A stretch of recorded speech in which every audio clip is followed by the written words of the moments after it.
Querida iglesia, el Señor les bendiga. Ya que no podemos estar reunidos físicamente, nos hemos aprovechado un poco de los recursos digitales para poder llegar hasta cada uno de sus hogares con la palabra de Dios. Y lo hemos querido hacer también desde nuestros hogares, acatando un poco las medidas que se nos han dado por parte del gobierno y también desde la presidencia de nuestra corporación, de nuestra iglesia.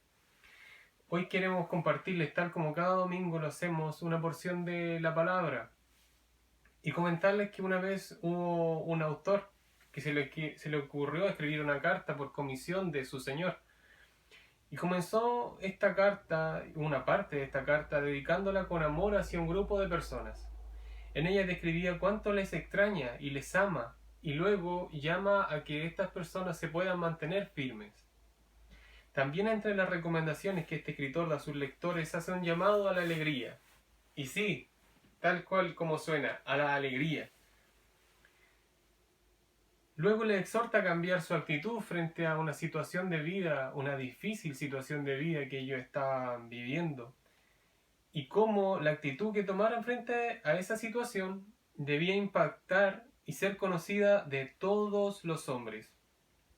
Siguiendo entonces la línea que este escritor envía, dice entre ellas: no se preocupen por nada. Y yo creo que le empiezan a sonar un poco conocidas estas palabras. No se preocupen por nada, sino hagan conocido lo que ustedes sienten y están pasando al Señor. Me refiero al apóstol Pablo, quien decía a los hermanos de Filipo en el capítulo 4 de Filipenses, versículo del 1 al 7, lo que leeré en esta hora.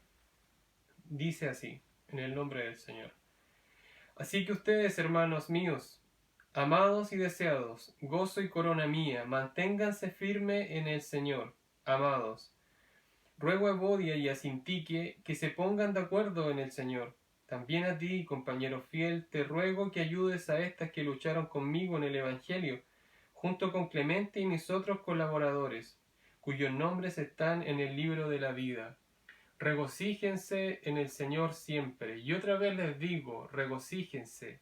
Que la gentileza de ustedes sea conocida de todos los hombres. El Señor está cerca. No se preocupen por nada. Que sus peticiones sean conocidas delante de Dios en toda oración y ruego, con acción de gracias. Y que la paz de Dios, que sobrepasa todo entendimiento, guarde sus corazones y sus pensamientos en Cristo Jesús. Oremos un momentito. Padre, te damos gracias, Señor, por poder leer tu palabra, Señor. Gracias porque estamos en nuestro hogar y desde allí, Señor, tenemos libre acceso, Señor, a poder leerla.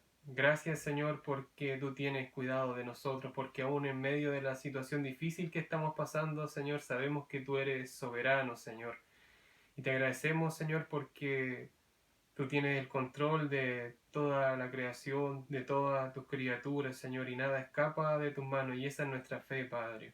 Rogamos que tú, Señor, cuides, Señor, de nuestra iglesia, cuides, Señor, de nuestras familias, y en esta hora nos ayudes también para recibir la parte, Señor, que tu palabra también tiene para nosotros, Señor. Ayúdame a mí, Señor, ayuda a mis hermanos ahí en sus hogares, Señor, en la familia, Señor, los familiares que aún incluso no te han conocido. Obra, Señor, por tu palabra en sus corazones, Padre. En el nombre de Jesús. Amén. Amén. El autor de esta carta fue el apóstol Pablo. Obviamente muchos de nosotros lo conocemos. Pablo era conocido como el perseguidor de la iglesia y se habla de él allí en Hechos. Cómo Pablo persiguió a la iglesia de Cristo, a Esteban, y cómo incluso fue su conversión en el camino hacia Damasco. Pablo pertenecía a la secta de los fariseos, donde habían dos ramas. Unos eran los llamados gilelitas y los otros los chamaítas. Los chamaítas era una de las sectas más extremas. Ellos se dedicaban mucho a la consagración del sábado, el estudio de la Torá, entre otras cosas que ellos se hacían físicamente. Pero también entre ellos, estas personas, los chamaítas, perseguían a todo el que declaraba a Jesús como Señor, como Salvador de sus vidas. Y a pesar de la persecución que Pablo tuvo y la secta incluso tuvieron en contra de los cristianos, la iglesia siempre prevaleció. Y damos gracias a Dios por ello. Pablo llegó a ser convertido, como comentaba hace unos minutos, en el camino hacia Damasco, y fue llamado incluso a ser apóstol a los judíos y gentiles, como muchas veces lo declara en sus cartas, por gracia. Pablo escribió gran parte de las cartas que están en el Nuevo Testamento. Se dice que Pablo escribió esta carta cuando estaba en Roma y también estaba pasando una situación difícil. Pablo se dice que estaba preso. A pesar de que gozaba la libertad de poder escribir sus cartas y de predicar el Evangelio, él estaba preso. La primera prisión de Pablo ocurrió entre los años 60 al 62 y junto con otras cartas como Colosenses, Efesios, Filipenses, Filemón, debió escribirse durante aquellos años. Pablo probablemente escribió esta carta luego de la visita de Epafrodito, un mensajero de la iglesia de Filipos, y él le llevaba una ofrenda, muestra de cariño, de amistad por parte de la iglesia. Por lo que Pablo también lo declara en los capítulos anteriores, estaba muy agradecido por el cuidado que habían tenido de él, por su sostenimiento. Al mismo tiempo, Epafrodito traía noticias, información sobre la iglesia y lo que ocurría en ella. Y los propósitos de Pablo en esta carta eran agradecer entonces por esa ofrenda y por otro lado también guiarles en la vida espiritual. El deseo de Pablo era que vivieran estos cristianos como hijos de Dios, que permanecieran unidos, de que obedecieran y entregaran sus vidas a Cristo constantemente y en un mismo sentir, que sigan rumbo a la meta que Dios ha establecido para su vida como cristianos. Entre los temas que habla Pablo está la justicia, la humildad, la gratitud, la exaltación y el señorío de Cristo. Los destinatarios, como le decía, eran la iglesia de Filipo. ¿Y por qué estoy diciéndole todo esto?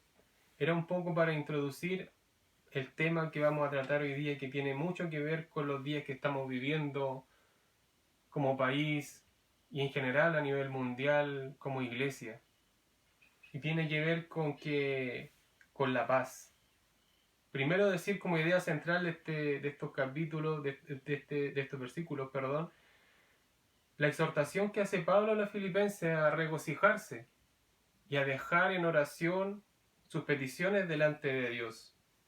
Y el título de este mensaje, y es de mucha ayuda para nuestra vida, es cómo vivir, cómo tener paz en tiempos de crisis.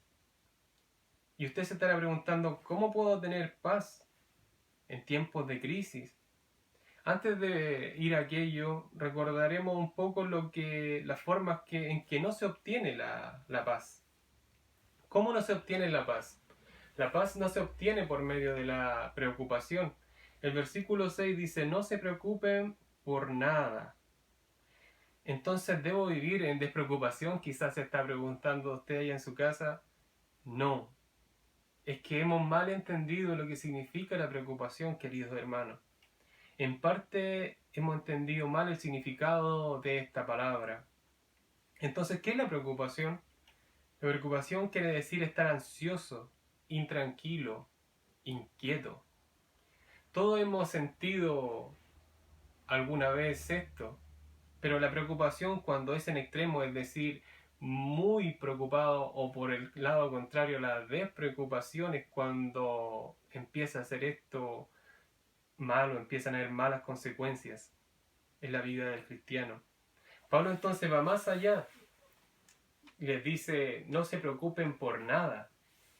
Los filipenses, me preguntaba yo mientras estudiaba este pasaje, ¿habrán tenido algo de qué preocuparse? Y se recuerda que yo al comienzo les decía que estaban pasando una situación de vida muy difícil y dependía mucho cómo ellos cómo reaccionaran a esta situación de vida. Estos creyentes estaban sufriendo persecución por la oposición que había en su ciudad. A ellos se les estaba obligando a declarar a Nerón como Señor y Salvador. Debía declarar a una persona que no era Cristo como Señor y Salvador. Los que los creyentes de aquella época no estuvieron dispuestos a realizar.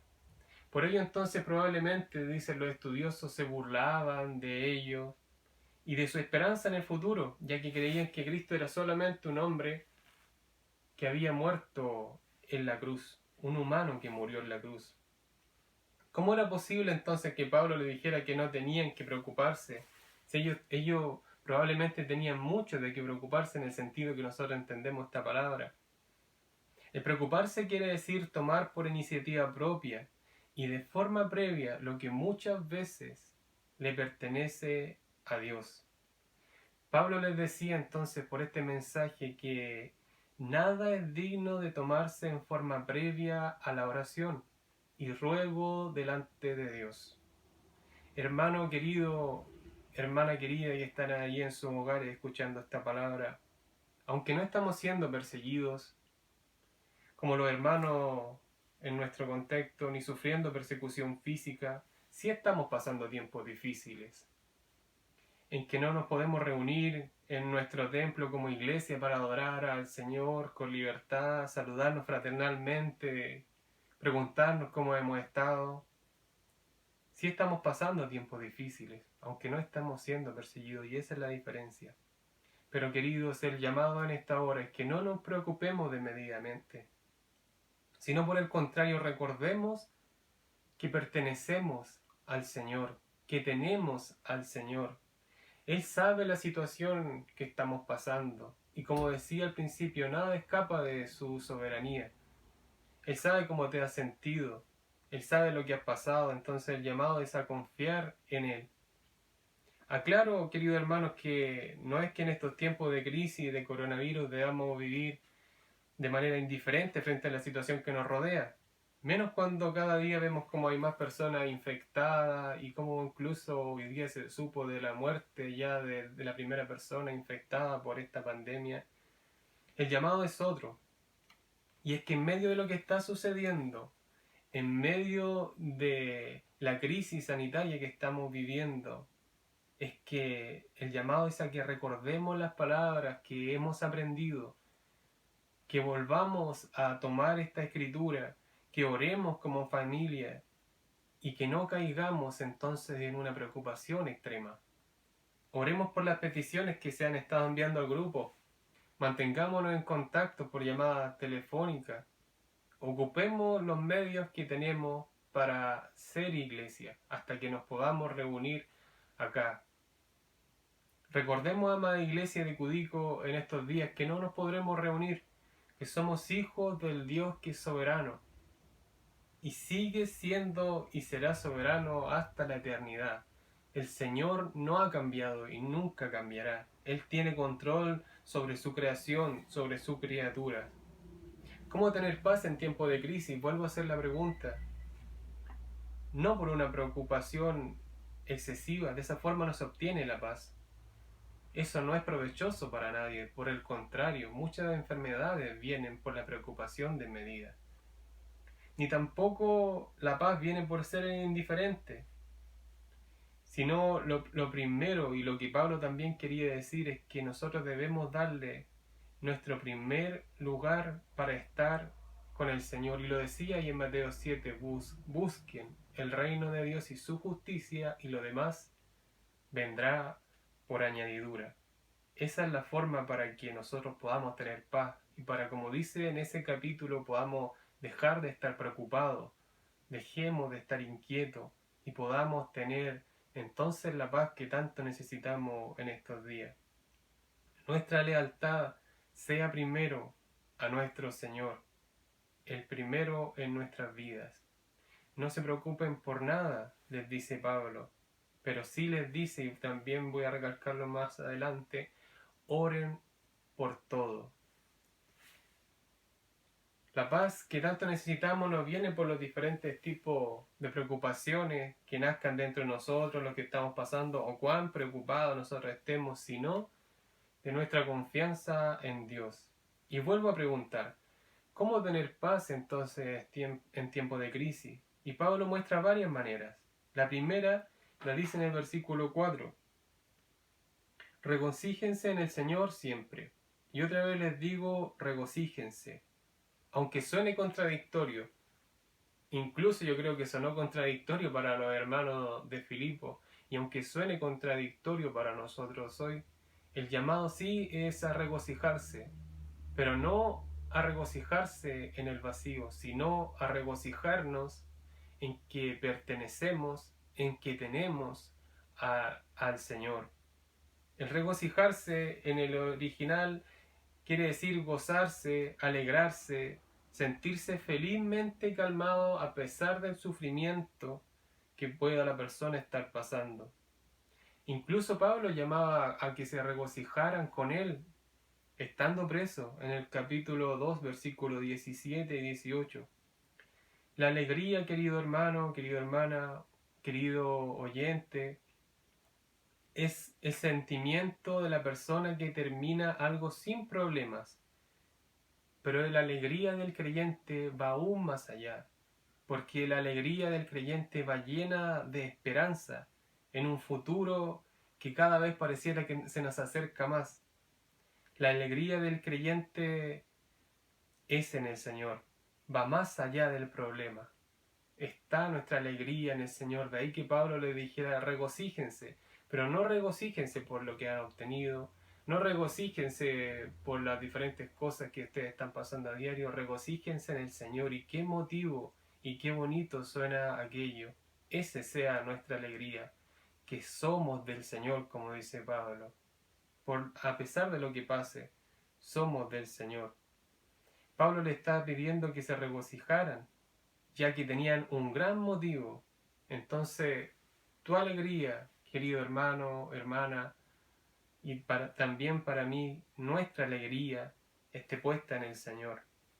¿Cómo no alegrarnos por este Dios que ha sido tan misericordioso con nosotros y ha sido tan bueno con nosotros? Regocijémonos en el Señor. Esta será solamente una crisis momentánea y creemos que nada ha escapado de las manos del Señor. Nuestra alegría se extiende más allá de esta crisis sanitaria, social. Nuestra alegría está puesta en quien no cambia, sino permanece y seguirá siendo fiel por los siglos. Vuelvo a preguntarle, ¿cómo tener paz en tiempos de crisis? Y la otra solución, y en la que nosotros también hemos estado practicando, es por medio de la oración. El versículo 6, dice, no se preocupen por nada, que sus peticiones sean conocidas delante de Dios, en toda oración y ruego con acción de gracias. La oración es la que trae paz al creyente, al cristiano, y lo ayuda para confiar no en sí mismo, sino en Dios, nuestro dador de la vida. La oración es una conversación real con Dios por medio de Jesús, tan simple, pero tiene una profundidad a la vez tan grande. Ella nos lleva a depender de Él y reconocer que no somos autosuficientes.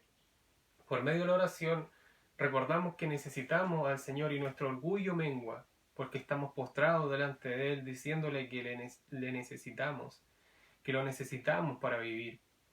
Cuando oramos, dejamos nuestras peticiones delante de Él, nuestras cargas, nuestras preocupaciones, como dice el versículo. Es como que Pablo nos dijera, en nada te preocupes, como les decía delante. No se preocupen por nada. Y luego habla de la oración, es como que dijera, no se preocupen por nada, sino oren por todo. La paz que Cristo trae, el mundo no la da. La paz verdadera solamente la encontrarás y la encontramos los que hemos llegado a creer en Jesús. Él guarda nuestros corazones, como dice al final del versículo 7. Él guarda nuestros corazones, nuestros pensamientos en Cristo y nos ayuda a estar tranquilos en medio del caos.